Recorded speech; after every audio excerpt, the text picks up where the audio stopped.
Good morning mga besh! Welcome back to my channel, Ana Pe. Tama ang kita nyo, nandito ako sa lapag. Natutulog, meron lang akong foam. Yes, kasi gusto ko dito at mas nakakatulog ako ng maayos. And kailangan minsan kang magpaparaya. Yan. Kasi may mga ganap sa buhay, So, para maging comfortable lahat ng tao, you have to do some sacrifices. But that's fine. Pinili ko to and decision ko to para parehas kami makakatulog ni Baby. Kasi nagkaroon kasi ng recently ng si Baby, something sa katawan niya. So, ayun. So, para maging comfortable siya, inisip ko, dinicide ko na dito na lang muna ako sa living area, matutulog. Ayan, ang TV, Pero sa totoo lang, mas nakakatulog ako dito kaysa doon sa kwarto. So, ayun, I've been doing this since, siguro mga 1 month na. 1 month na siguro dito ako natutulog sa labas. Sa labas ng kwarto. So, ayan. Ang saya kasi kapag, mga nilaban ko, diba? Yung kita mo kaagad yung araw kapag kagising mo. Yung ganon. May moment ako na gusto ko yung maliwanag kaagad pag kagising ko ba. Ayoko yung madilim. Ganon. Para maganda ang araw. At bakit ako nakahiga pa rin? Ano oras sa 10:00 na dito? Pasado. And it's Wednesday. Kasi today ay 16th of April 2025 and ako ay naka-annual leave. Naka-start na yung annual leave ko. Kasi nga hindi ako napayagan nung March, nung birthday ko. And ito lang yung napayagan ako na date. So, 16, 17, naka-annual leave ako. And then, 18, public holiday. And then, Friday yan. And then, Saturday, Sunday, syempre walang pasok. And then, Monday, public holiday ulit. And then, Tuesday, holiday ulit, public holiday ulit dito. So, ang balik ko sa office ay Wednesday. Gusto nyo yan? Wednesday, tapos Thursday, 23, 24, papasok ako. Yung 25, public holiday ulit dito. Kung alam ko lang na ang 23 at 24 ay sandwich sa mga public holiday, yun din sanang ko, ang nilive ko. Para sana, ang saya, diba? So, parang 2 weeks akong naka-break sana, no? Pero, carry lang. Basta may break kang mahaba-haba, enough na to para sa akin. And then, balik ng 23rd of April. Okay na ako sa ganyan. Ang plano ko for today? Tahimik lang dito kasi, alam niyo naman. Teka lang. Tinali ko yung buko kasi kanina, bush, ganun talaga siya. So, alam niya na, ayoko na bagulo. Excuse me. So, ayun. Anong plano ko for today? Actually, for first day ng aking annual leave, ang plano ko lang is, ito nga. Mag-chill-chill lang. So, 10:00, sa bed pa rin ako. Malamig. Kasi pa winter na. So, ang sarap humiga lang. And, alam mo yung hindi ka gigising mo maaga kasi wala kang pasok. Naka-annual leave ka. And then, nagluto na ako kanina ng hard-boiled egg. 2. So, mamaya-maya ako kakain.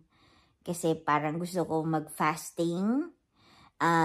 Kasi yung dinner ko kagabi was like around 7 yata. Kasi lang ako, nag-pork bone soup lang. Ulit, bumili ako. So, aga 6:00 ako kagabi. Excuse me. Alas 6 ako yung shift ko, 10 to 6. So, mga siguro past 7 na ako naka-dinner. And then, nagchichirya ako kagabi. Habang nanonood ako nung light shop. Yung Korean na nakakatakot. So, nagchichirya ako ng cracklings. So, gusto ko munang mag-fasting muna ng very, very light. Bago ako mag-brunch. Brunch na yung gagawin ko. And then, inisip ko, maglilinis ako ng very, very light. Siyempre, especially yung toilet. Kasi yung toilet talaga yung gusto ko palaging malinis. Alam mo yan. And, yung mga sinampay ko dyan, ayan, kukunin ko na yan, tutupiin ko na yan para wala ng mga something dyan. Kasi, nilabhan ko yan nung Saturday. Alas 6 nga yung pasok ko, alas 6 nga yung uwi ko, no? So, wala akong time para sa mga ganyan. So, ang plan ko sa pag ako ay nakakapaglaba ng Saturday, kinukuha ko na siya, talagang maximum na yung 4 days. Ganon. So, kukunin ko na siya maya at ako ay magtutupi.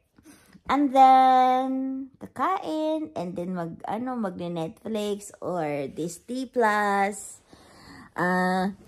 Hindi ko sure, hindi, may isa pa ako yata episode na hindi pa napapanood dyan sa light shop na yan.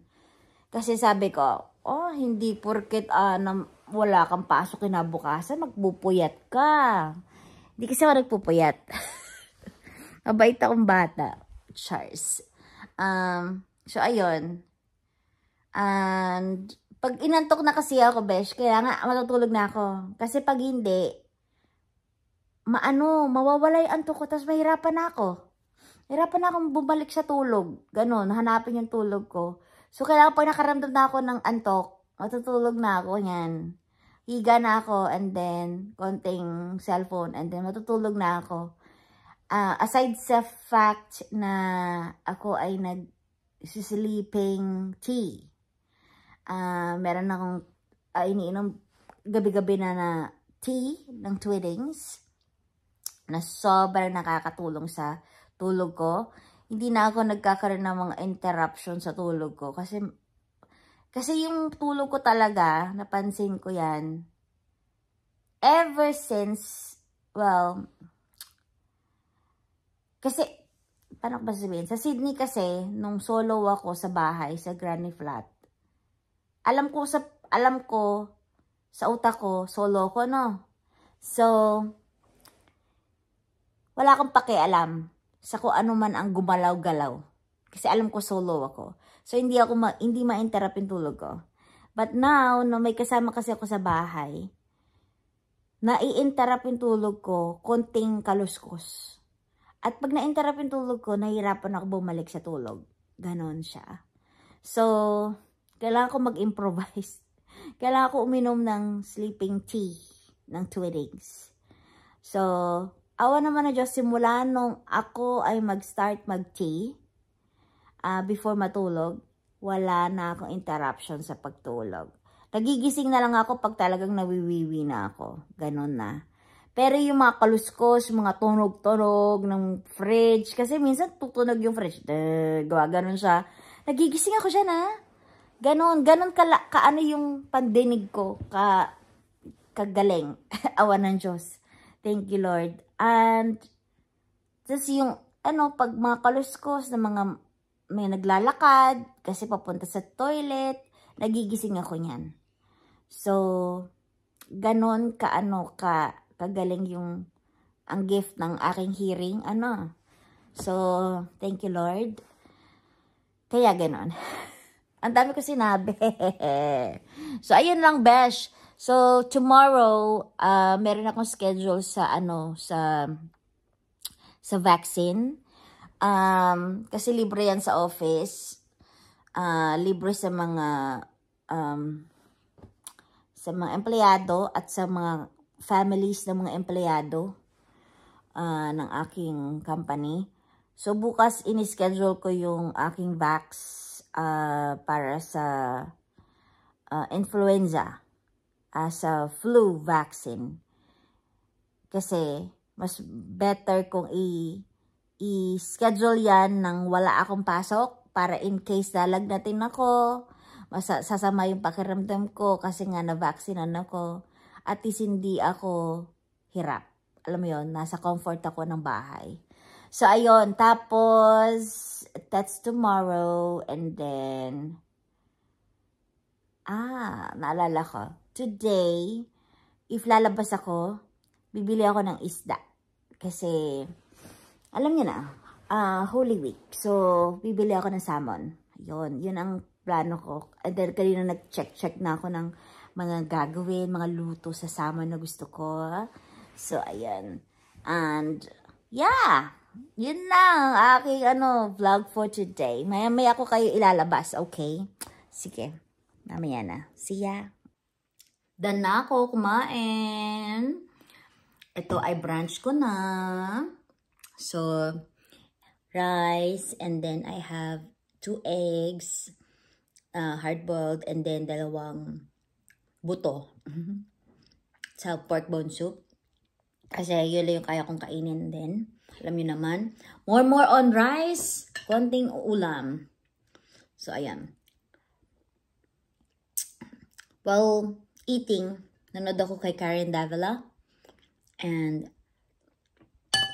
there was this, kasi diba si Karen, every time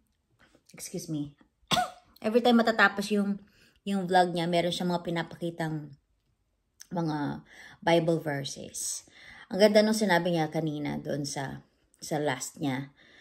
Interview niya with Ellen and Derek Ramsey. Sabi ni Ellen doon, sa Solomon to, sabi niya doon, I found the love of my heart. I finally found the love of my heart. Ganon. Sa isip ko lang, sana all.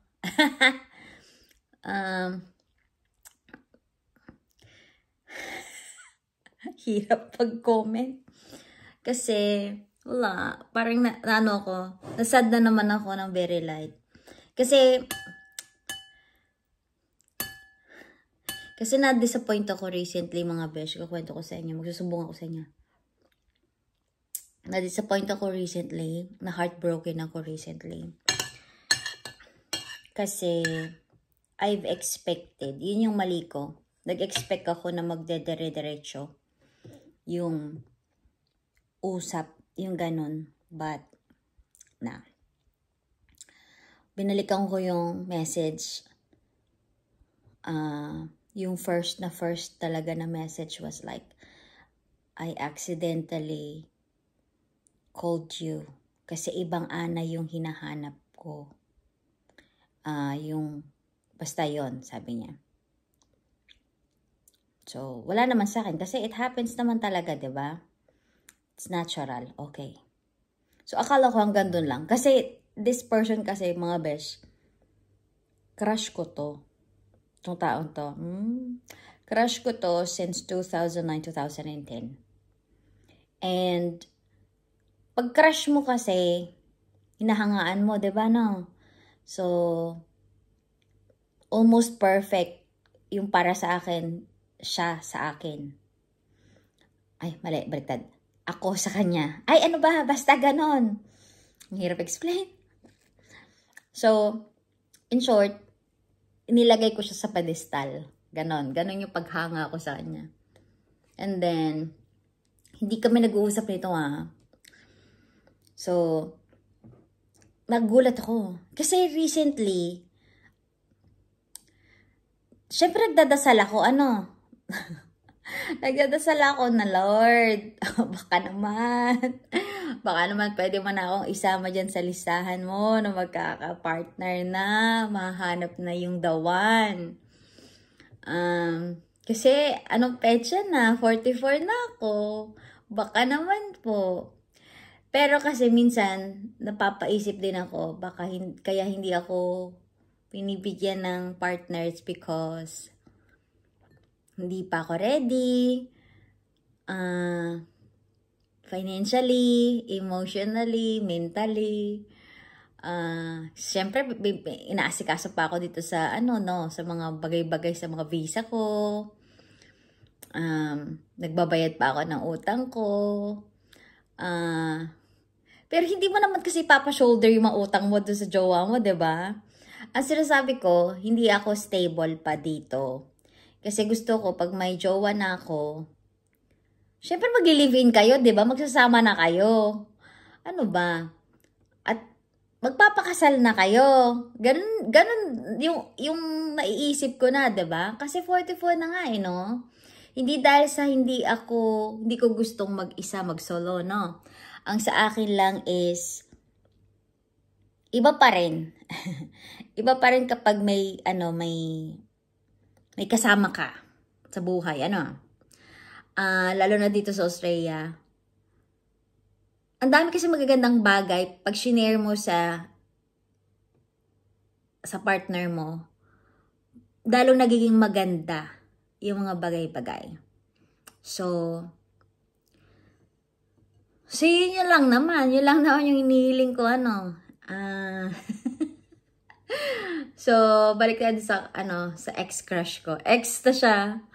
Ex-crush ko na siya. Disappoint ako disappoint ako talaga, besh. Kasi parang nilagay mo nga siya sa pedestal and mataas yung respeto mo, yung pagtingin mo. And then I felt like I had to go through a test. Parang ganun ang na-feel ko. Which, walang pwedeng mag-invalidate nun. Kasi hindi ko in-invalidate ang feelings niya that time, nung nag-uusap kami. Kasi magulo siya. Magulo yung isip niya, magulo yung... Basta, hindi ko na i-detail. Pero ang sa akin lang, yung part ko is, parang na-put on test ako ba? And then, hindi ako nakapasa. And then, bakit? Ba't ko nasabi yun? Kasi wala na Hindi na siya nag-message back. Wala na. As in, naglaho na. Tay. And then, binalikan ko yung mga messages. Binalikan ko yung from the start. And, nag-sink in na sa akin na, Ana, kaya ka lang niya na message, it's because it was accidentally niya na napindot ang pangalan mo, supposed to be ibang Ana yon. So, hindi niya intention na tawagan ka. Hindi niya gustong tawagan ka. Kasi aksidente nga diba? Ibang Ana yung hinahanap niya Pangalawa, nag-uusap kayo about sa buhay-buhay. Siyempre, hindi kayo nag-uusap ever So, you're having that feeling lang from afar. Ano lang siya, crush mo lang siya since 2009, 2010 hanggang ngayon. Hanggang ngayon. Hanggang nung mga panahon na crush ko pa siya. Tapos, so yun. Tapos biglang, magulo siya, malungkot lang yung puso niya. So, may pinagdadaanan siya, in short. So, pag inisip ko, and then meron siyang sinendan na video. It's like a psychological thing. So, para ako na-put into test na parang yung interpretation ko, kasi hindi ko alam kung anong last stress kasi ng madaling araw, no? So, tulog na tulog ako na. Tapos, pag-gising ko, naiihi ako. Tapos, tinignan ko may message. Tapos, biglang, video lang. Walang ang hi, hello, good morning. Walang ganon, no? Video lang. Excuse me, if you know word lang sa akin.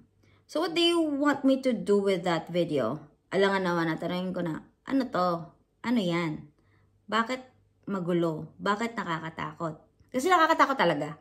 Kasi psychologically yung video So ako naman, inisip ko yung feelings niya. Kasi, may pinagdadaanan nga siya So, I had to be careful with what I will say. Kasi, kapag ikaw ay magulo ang utak mo, tapos pinagulo pa ng kausap mo, mas lalo ka magugulo. Sorry, ang gulo, ang hawak ko ay hindi maganda, ha? Sorry. So, ayan. So, kahit alas 3 ng umaga, gumana ang utak ko. So, ininterpret ko siya into somehow hindi ako makaka-offend. Yun yung inisip ko. Hindi ko siya ma-offend sa sasabihin ko. So I had to say my piece. And then, after that, meron siyang sinabi about what happened to may nangyari sa kanya. So parang nagbigay siya ng photo and then sinabi niya na ito yung nangyari sa akin today.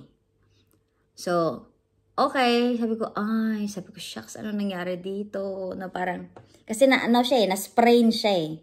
So, sinasabi niya sa akin yun. So, ako naman, syempre, crush mo eh. Kilig na kilig ka naman. Ano tawag si Kuya? Ano ba naman to? Nagre-report na siya. Ganon. Nag-overthink ako doon, ano? Yun talaga yung mahirap sa ating mga, nagkaka-crush, no? Lahat ng bagay, small details, it will mean so much to us. And, lalo na kung crush mo, sobra-sobra yung happiness mo sa sarili mo na nakakausap mo, privilege sa'yo. It's an honor na makausap mo yung crush mo kasi hindi kayo talaga nag-uusap. So, ilagay mo yung sarili mo sa akin, besh. Naiiyak ako. And then, na-disappoint ako kasi after kong nagbigay ng peace ko, naglaho. Bigla. Na parang, was I tested and did not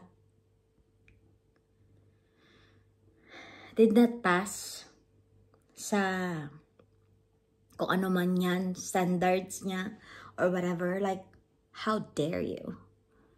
How dare you tested me if that's the case? Pero hindi ko masabi yun kasi respeto pa rin. Kailangan maging mabuti ka pa rin tao.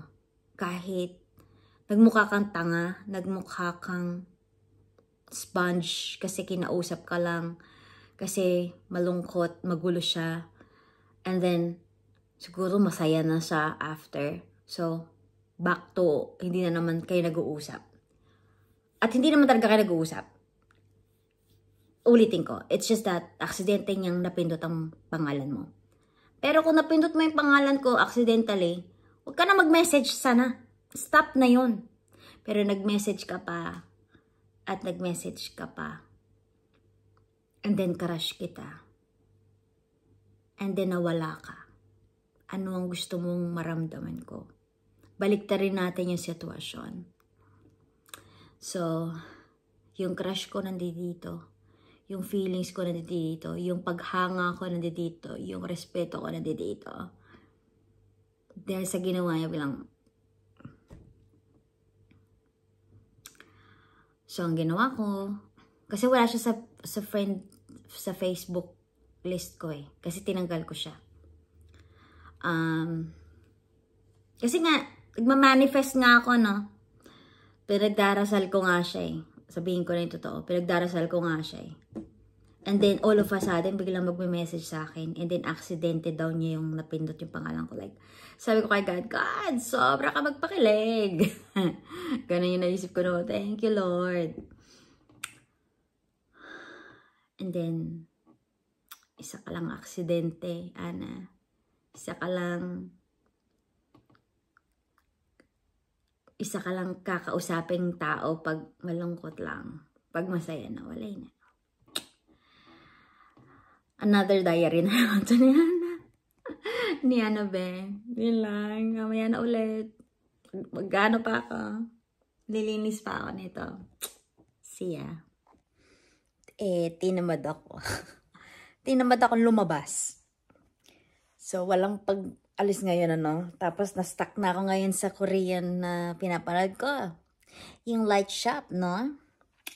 So, episode 8 na ako. Season 1, episode 8. And, tingnan nyo naman yung labas, no? Teka lang. Ayan, no? O, tapos yung mga sinampay ko na dyan pa rin, no? So, ang natapos ko lang for today ay nakapaglinis ako ng toilet. Nag-sweep ako ng floor. And yung mga dishes, nahugasan ko na. So, first day ng aking annual leave, ako ay tinatamad lumabas. Ganon. So, yung araw sa labas ay hindi ako ini-invite. So, dito lang daw muna ako sa loob ng bahay. At tatapusin ko lang muna yung aking pinapanood na Korean novela, no? Na nagkakajakot, no? Yung Light Shop sa Disney Plus. So, ako muna'y magliliwaliw dito sa loob ng bahay. Liwaliw. So, ayan. Ay, meron pala ipapakita sa inyo. Actually, naubos ko na siya. Pero meron pa ako doon stock. Fish crackers ito. Tapos na ako sa aking coffee time. So, fish crackers at coffee, why not i-combine? So, ayan. Yun lang mga besh. Sandali. Tunugan na naman yung mga boto-boto ko. Kasi may arthritis ako, no? Sandali, bubuksan ko lang yung ilaw. So, ayan! Oo. Ito. This is the spicy one. Konti na lang, di ba? Ang dami nito noong nag-umpisa pa lang. So, ito yung hindi spicy. Tapos meron pa ako nito. Tcharan! Napaka-messy pero pa-healthy. Charats. So, ayan. Yan lang! Magkita-kita ulit tayo bukas. I-upload ko na ito ngayon, 16th of April, para matuwa sa akin si YouTube. Magkita-kita ulit tayo. And, ayan na. Oh, wala nang ilaw. And, maraming salamat sa panonood. So, ito ay sunod-sunod na araw na pagbo-vlog ko. Ayan! Excited ako! So, gusto niyo yan? Medyo madilim, ha? Alrighty! See you again! And thank you sa panonood. Always be good, besh! Libre lang yan, walang bayad. Pero, ang sukli niyan sa puso ay sobrang worth it. Bye!